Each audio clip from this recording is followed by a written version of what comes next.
Today we're going to be comparing, what do we got here? Two M4 iPad Pros, one with 8GB, one with 16GB of RAM. We're going to see, does it actually make any difference to gaming if you have more RAM? So let's get to it. Before we get into this, it's important to note the two differences between these iPads. That being, my iPad Pro with 1TB of storage has a 10-core CPU and 16GB of RAM, compared to my iPad Pro with 512GB of storage, which has a 9-core CPU and 8GB of RAM. Our first game to look at is Assassin's Creed Mirage. This is a test flight build of the same version on the App Store, version 1.2.0. Test flight apps allow me to use the Metal Performance HUD. The game allows you to play at low, medium, and high graphics. I'm showing high graphics, which targets 1937 by 1335 on 11-inch iPad Pros with M4. I was really hoping that with 16GB of RAM and a 10-core CPU, we would finally see better frame pacing. However, this is sadly not the case. It does look to be a little bit better, especially earlier on in the game, and I imagine many people that just try the demo on this machine draw a conclusion very quickly that it's running better than the 8GB model, but poor frame pacing is clearly evident later on in the game. Maybe it's not a RAM issue at all, especially as the game doesn't appear to use up to 8GB of RAM in the HUD. Maybe this is just a suboptimal port. It's also worth noting that during this fight scene, my M4 iPad Pro with 8GB of RAM completely froze, and I had to close the app to fix it. This only happened once on this machine, and I also never had any crashes on my 16GB RAM iPad Pro model. But do keep in mind, people, I only played the game for 1 hour on both devices, so it could happen later on. Yeah. Up next, we have RE Village. This might be the best example to show the limitations of 8GB of RAM on M4 iPad Pro right now. That is if you decide to play at max settings. This will use over 8GB of memory. What I'm finding is that the 8GB RAM model is often seeing a worse frame rate, down to 30 and sometimes into the low 20s. Playing at lower video settings in both devices can easily get 60 FPS or more.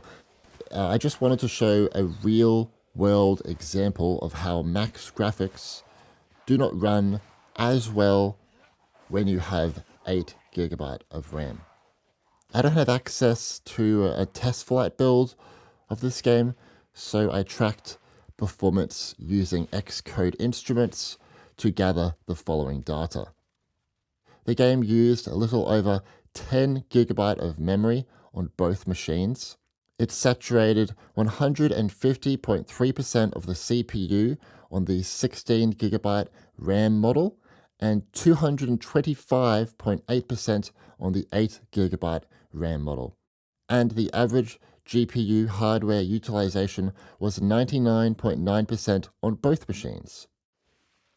As I've said before, I think it's a bad idea to include all these advanced video settings for the mobile version of this game like you would see on PC. It's very easy for ill-informed gamers to play well above what their device is capable of and see suboptimal results, especially without easy access to a FPS tracker like on Mac or PC.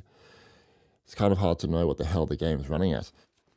I'm more for limited or locked down video settings for games on mobile, but devs should still always aim for the highest performance possible. Feral Interactive are the kings of this.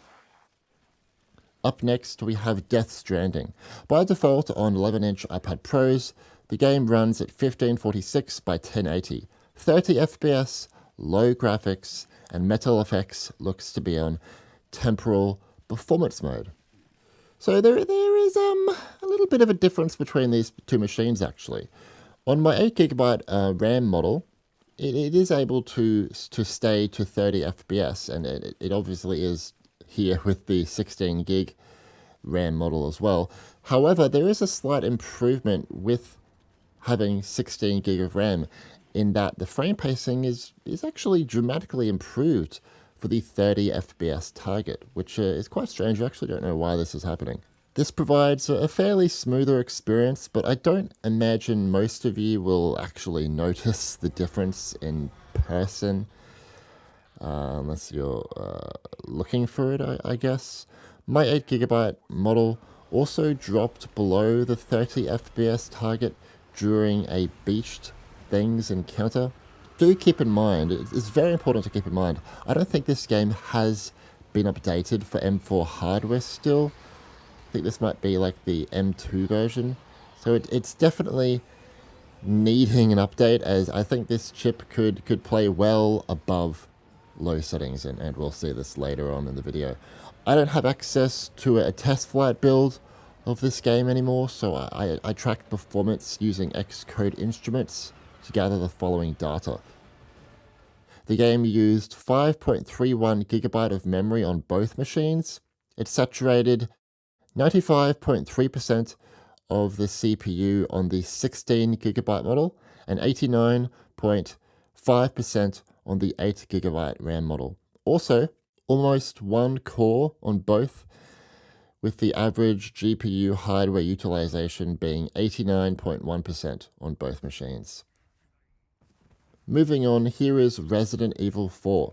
By default, on 11-inch M4 iPad Pros, the game runs at 1920 by 1324, 30 FPS, and I believe now it looks to be running at a mix of low and medium graphics. And Metal Effects looks to be on quality mode using spatial upscaling.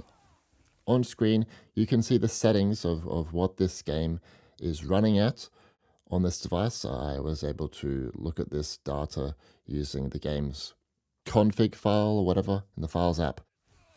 Again, the game is locked to 30 FPS with pretty good frame pacing. There is there's no difference between both iPads, so there's not really much to talk about.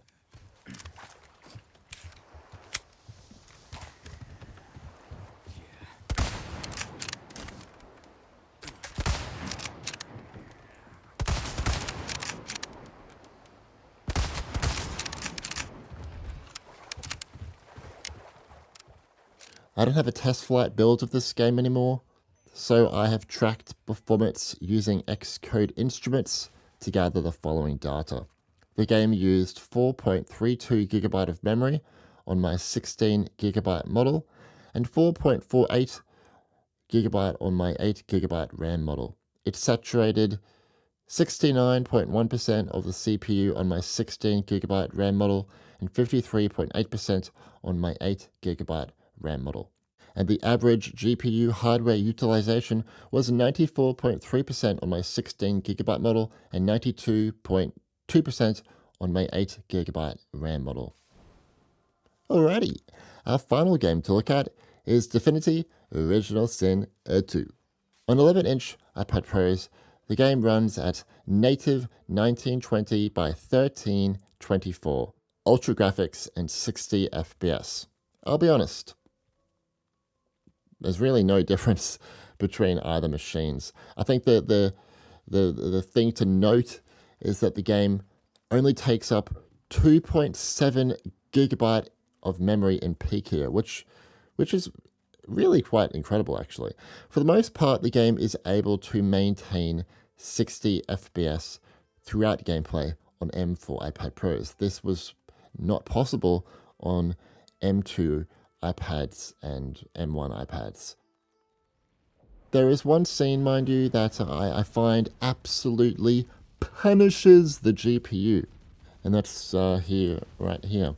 I asked Alvarez, they no longer work with Larian, but they did port this game to mobile, and they said perhaps too much alpha blending is going on, and the fire surfaces are quite expensive.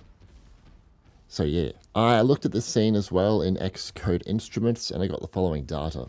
The game right here used only 2.2 gigabyte of memory on my 16 gigabyte model and 2.42 gigabyte on my 8 gigabyte RAM model.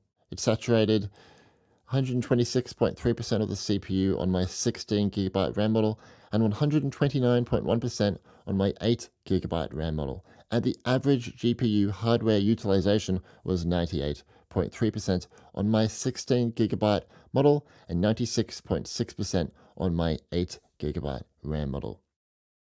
I also wanted to quickly point out, I know you can mod some of these games like RE4 and Death Stranding on a Mac to play at higher settings. I've done this on my M4 iPad Pro with 16 gigabyte of RAM, but this is only for testing purposes. Please do not try this on your own device. I've spoken with Kojima, Capcom, and Apple, and I've been told that they prefer users do not alter the game settings since it's not reflective of what a typical user experience would be. Your device can also get incredibly hot and poor performance and crashes can occur, and if you don't know what the heck you're doing, it's so easy to completely break the game. It's most likely, especially for M series iPads, these lock settings for these AAA games have been implemented to provide the same experience regardless of RAM limitations and what chip you're running and to avoid thermal throttling. However, when saying all that, I do hope in the future the devs can put out an M4 update to get these games running at higher settings at 30 FPS or maybe even something like 40 FPS would make a huge difference, I think. I think it's more than possible that it can achieve something like this as per my gameplay on screen. If you want to get this device, should you get the 8 gigabyte model or the 16 gigabyte model? Right now, honestly, it's completely fine just to get the 8 gig one because most games don't use over 8 gigabyte of RAM, and a lot of that is because developers limit their games graphically so they don't use over 8 gigabyte of RAM. Now, yes, you can mod some of these games, but I don't suggest doing that in case thermal throttling occurs and some other compatibility issues. That's basically all this video is. Probably was a bit redundant, if I'm honest. But these devices are incredibly powerful. Oh, hello. These devices are, what is happening? These devices are incredibly powerful, and I'm really excited to see this technology come to Mac because it would be really cool. I'm really excited for that. And that's all I have to say. Okay, bye. See ya.